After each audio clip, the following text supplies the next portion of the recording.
앓으신 분들이 백내장이 많이 없을 경우에는 저는 권유 잘 안 합니다. 왜냐하면 원래 하려던 백내장 수술보다 거의 10배 이상 큰 수술이 될 수가 있기 때문에. 원래 백내장 수술은 10분 안에 끝나는 생각보다 좀 많이 간단해진 굉장히 발달한 수술인데도요, 아직까지도 굉장히 어려운 백내장으로 가고 1시간씩 2번, 3번 수술해야 되는 경우까지 생기는 백내장 수술이 아직까지 좀 있습니다. 그래서 그런 백내장이 어떤 특징이 있고 미리 그걸 어떻게 예방을 하고 알고 계셔야 되는지에 대해서 알려드리도록 하겠습니다. 첫 번째는 포도막염을 앓았던 눈을 백내장 수술할 때인데요. 포도막염은 우리 몸에 있는 자가 면역 시스템이 망가져서 생기는데, 우리가 보통 얼굴이 빨개지거나 몸이 빨개지거나 염증이 생기는 건 세균이나 바이러스 이런 감염 때문에 생기는데, 그게 아니라 아무것도 감염이 되지 않았는데 면역 시스템이 잘못돼서 공격을 내 몸에다가 하는 겁니다. 그냥 정상적인 감염이 되지 않은 몸에다가 공격을 하는 것을 자가 면역이라고 하고, 여러 가지 기관에 하는데 그 중에서 눈을 공격하는 그런 자가 면역 질환이 있고, 가장 대표적인 것이 베체테병이라는 겁니다. 워낙 포도막염을 앓으신 분들은 1년에 2-3번 그 이상 그리고 몇 년을 앓아오시고 하시는데요, 스테로이드를 꽝하고 세게 써가지고 그 포도막염을 빨리 낮추고 빨리 낫게 하고 눈 빨개지거나 안압이 올라가는 것을 호전시켜 주는데요, 두 가지 이유 때문에 백내장도 빨리 생깁니다. 하나는 염증이 아주 오랫동안 만성적으로 있는 것 때문에 백내장이 빨리 생기는 경우, 하나는 그 염증을 치료하기 위한 스테로이드 부작용으로 백내장이 생기는 경우가 있습니다. 그 두 가지는 백내장 형태도 달라서 백내장 형태를 보고 왜 이게 생겼는지도 알 수 있는데요, 근데 우리가 눈에 염증이 생기면 수정체만 염증이 생기는 게 아니라 망막에도, 그리고 앞에 있는 홍채에도 염증이 생기기 때문에 홍채가 각막에 들러붙거나 수정체에 들러붙거나 해서 동공이 안 커지는 경우가 있고요. 동공이 안 커지는 것도 잘 떼내서 백내장 수술을 받으셔야 하고, 떼내다가 각막 부전이 오기도 합니다. 이런 것들을 잘 알고 백내장 수술 받기 전부터 염증 치료를 잘 하거나 아니면 그 후에도 염증 치료를 더 세게 해야 되는 경우도 있습니다. 포도막염 앓으신 분들이 백내장이 많이 없을 경우에는 저는 권유 잘 안 합니다. 왜냐하면 수술하고 나서 염증이 굉장히 심해지고 안압이 안 떨어지고 이런 경우도 있기 때문에요. 그리고 각막에 들러붙어 있는 홍채를 떼내는 거 굉장히 위험하거든요. 그거 떼내지 않고 수술을 해야 되기 때문에 그런 경우도 조심스럽게 해야 합니다. 두 번째는 각막염이 있는 분들인데요. 각막염은 앞에 각막염, 뒤쪽 각막염에 따라서 굉장히 또 다릅니다. 각막이 안 좋으신 분들도 백내장 수술 조심히 하셔야 합니다. 이제 각막 혼탁이 있는 경우, 가장 대표적인 것이 아벨리노 각막 이상증이라는 병인데요. 그 아벨리노 각막 이상증은 라식도 절대로 하면 안 되는데, 그거를 발견 못하고 해서 잘못된 경우도 있습니다. 각막 혼탁이 몽글몽글하게 앞쪽에 혼탁이 있는데, 이게 나이가 들면서 점점점 진해지고 너무 심하면 잘 보이지가 않거든요. 그래서 수술하기가 까다롭고 수술 못한다고 하시면서 저희 병원 오시는 경우도 있기 때문에 수술할 때 조심해야 되고, 오히려 조금 더 일찍 수술을 권유드리기도 합니다. 왜냐하면 각막의 창이 완전히 하얗게 되어 있기 때문에 잘 보이지 않아서 좀 더 빨리 권유드리는 경우도 있습니다. 그리고 그것보다 더 위험한 게 푹스 디스트로피라 해서 각막 내피세포에 선천적으로 병이 오는 그런 경우가 있는데, 서양인들에게 굉장히 많고 우리나라 사람들에게도 굉장히 많습니다. 서양인은 심지어 열에 한 명이 있다고 내릴 정도로 굉장히 많은데, 이거는 우성 유전이고요. 예를 들어 부모님 중에 한 분이 있으면 50%가 유전되고요. 이 각막 내피가 좋지가 않으면 백내장 수술하고 내피가 다 죽어서 각막 부전이 올 수 있습니다.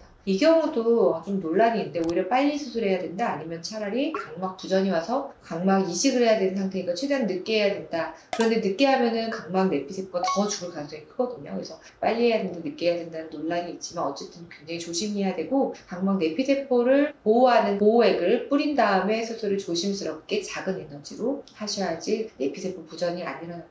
만약에 내피세포 부전이 일어나면 각막이 붓게 되고 허옇게 되고 완전히 실명할 수 있어요. 그리고 그것을 치료하기 위해서 방법은 각막 이식 수술밖에 없기 때문에, 이식 수술은 또 성공률이 그렇게 높지가 않습니다. 그래서 이런 분들도 백내장 수술 굉장히 신중하셔야 합니다.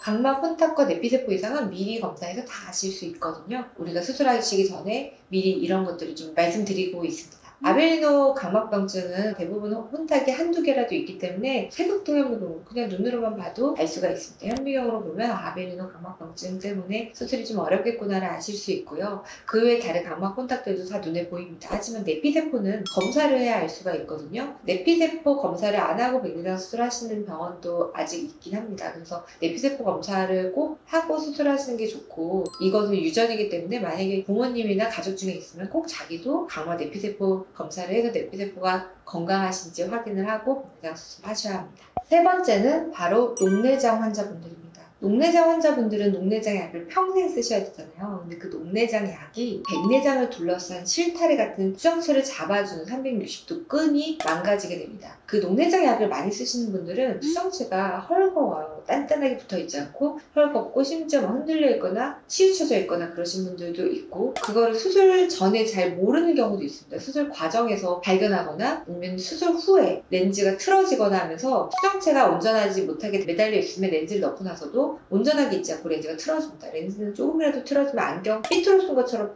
잘 안 보이시게 되거든요. 그래서 녹내장 약 쓰시는 분들은 수정체, 선모체라고 해서 수정체를 둘러싼 그 끈들이 튼튼한지를 알아야 되고, 수술할 때 보통 알 수 있거든요. 그리고 만약에 약할 수도 있으니 그거에 대해서 대비도 해야 되고요. 만약에 수정체 끈이 끊어져 있으면 수술하다 떨어지는 경우도 있습니다. 백내장이 떨어져 버리면 망막 수술도 해야 되고 렌즈를 못 넣고 꼬매줘야 하거든요. 훨씬 더 큰 수술로, 원래 하려던 백내장 수술보다 거의 10배 이상 큰 수술이 될 수가 있기 때문에 녹내장 약 오래 쓰시는 분들 백내장 수술 조심하셔야 하고요. 조심해야 되는 것이 또 하나가 거짓비늘 증후군이라는 건데요. 이거는 수술하기 전에 알 수 있습니다. 수정체 앞에 부분 그리고 홍채 테두리에 막 같은 하얀 게 끼는 것인데요. 이 막은 눈에만 끼는 게 아니라 온몸에 다 낍니다. 그래서 혈관에도 끼고 심장에도 끼고 여러 군데에 다 끼는 막이 잘못 생기는 그런 병이에요. 이걸 갖고 있으신 분들 굉장히 많다고 되어 있고, 인종에 따라 다르지만 우리나라도 한 2, 3% 굉장히 많은 분들이 갖고 있습니다. 이런 분들 심근경색도 빨리 오고 심혈관 질환 빨리 오거든요. 근데 눈도 홍채 쪽에 막이 있는데 홍채만 있는 게 아니라 수정체를 둘러싼 끈에도 그 막이 자라서 끈들을 끊어 먹습니다. 달려있는 끈들이 끊어져 있는 걸 처음에는 모르다가 수술하는 중에 너무 렌즈가 많이 흔들리네 라고 의사가 그걸 캐치하게 되고, 그러다가 렌즈가 또 떨어져 버리거나 떨어지지 않고 조심조심 수술을 끝냈더라도 몇 년 뒤에 렌즈가 떨어지는 경우가 이런 경우입니다. 그래서 이런 녹내장 때문에 또는 거짓비늘 증후군 때문에 수정체 주변에 끈이 약해져 있는 분들이라면 그것을 강화하는 그런 시술이 하나 있는데요. 그거를 백내장 수술할 때 같이 꼭 하셔야 되는데, 텐션링이라고 하는 짱짱하게 쫙 펼쳐지는 그런 링 하나를 넣는 겁니다. 실제로 만져보면 굉장히 약하거든요. 탱탱함이 굉장히 떨어져요. 하지만 눈 안에서는 그 정도의 힘도 굉장히 큰 힘이 돼서 수정체가 틀어지는 것을 막아주기 때문에 이것을 꼭 넣어주는 것이 중요합니다.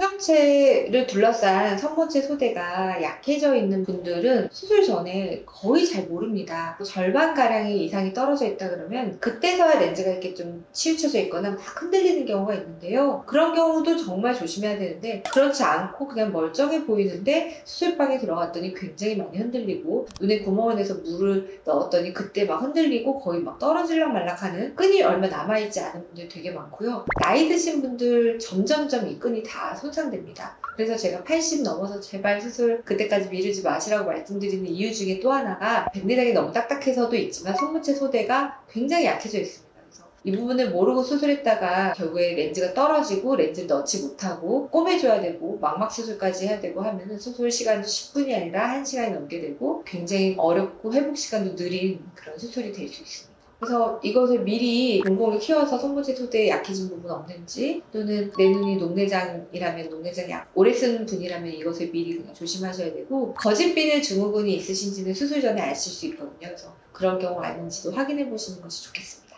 네 번째는 백내장이 너무 과성수, 너무 익어버리는 백내장 말기 환자분이신데요. 백내장은 점점점 수정체가 두꺼워집니다. 그리고 안에도 굉장히 단단해지는데, 너무 단단한 분은 아예 그 초음파로도 으깨지지 않고 나중에 꺼내서 손으로 만져봤는데 너무 돌덩이 같아서 손으로도 으깨지지 않는 분도 있으셨거든요. 그런 상황에서 수술을 하면 눈 주변의 조직들이 다 약해지고 열 에너지도 많이 가해지고 수술 시간도 길어지고 합병증도 굉장히 올라가게 되거든요. 수정체를 둘러싼 막이 절대 터지면 안 되는데요. 수술할 때 그 수정체가 점점 두꺼워지고 단단해지면 그 막이 정말 얇아집니다. 정말 살짝만 충격이 가고, 심지어 백내장의 모서리가 그냥 지나가는 충격만으로도 혼항이 파열이 될 수 있어요. 혼항 파열되면 수술이 10배 이상 어려워지거든요. 그래서 정말 너무 나는 수술 정말 무서워서 안 할래 하고 80세 넘어서까지 안 하신 분들 정말 많거든요. 그래서 백내장을 너무 늦게까지 미루지 않으셨으면 좋겠습니다. 그래서 그런 분들도 수술을 대충 하면 안 되고 굉장히 준비를 잘해서 수정체가 혼항이 터질 수도 있는 것도 대비해서 수술을 하셔야 합니다. 백내장 수술 되게 간단하고 정말 쉽고 환자분들 쉽게 받으실 수 있으니 너무 망설이지 마시라고 제가 여러 번 말씀드리는데요. 그런데 의사조차도 헉 하고 백내장 수술 이분 너무 어렵겠다, 아주 저희가 대비를 단단히 하고 들어가야 되는 그런 분들 분들이 있습니다. 오늘은 그런 분들에 대해서 말씀드렸고, 이런 분들에 속하지 않고 그 전에 백내장 수술을 받으시면 좋겠지만, 만약에 속하게 된다면 우리가 망막 수술이라든지 렌즈를 꼬매는 렌즈 고정 수술이라든지 이런 거를 다 준비하고 수술을 대비해서 들어가야 된다는 점을 아시면 좋겠습니다. 오늘의 영상이 도움이 되셨다면 구독과 좋아요를 눌러주세요. 감사합니다.